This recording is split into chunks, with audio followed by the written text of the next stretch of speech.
हे कृष्ण, तुम कहते हो कि स्थित प्रज्ञ बनने के लिए मन के दिए की ज्योत को स्थिर रखो, अर्थात मन को इधर उधर डोलने न दो। इसका अर्थ यह हुआ कि कर्म करते समय मन की जगह बुद्धि की बात मानो, मन को बुद्धि के अधीन रखो, यही ना?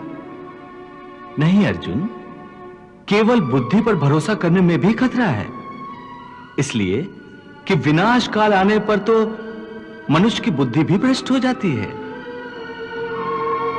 अर्थात जब विपरीत समय आता है तो मनुष्य की अपनी बुद्धि ही उसे गलत रास्ते पर ले जाती है।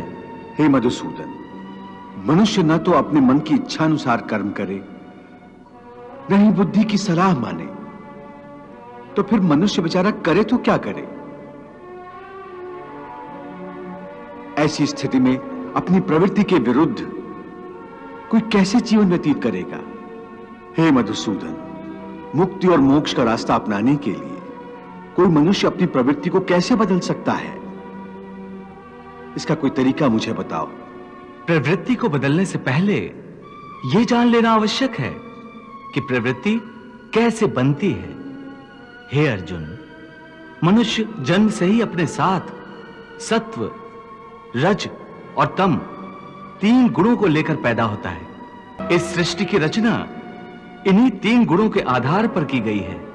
त्रिगुणात्मक सृष्टि में रहने वाले समस्त प्राणियों में तीनों गुण विद्यमान होते हैं, परंतु हर प्राणी के अंदर इन तीनों में से कोई न कोई एक गुण अधिक प्रधान होता है, और जिस गुण की प्रधानता अधिक होती है उस प्राणी का चरित्र वैसा ही बन जाता है।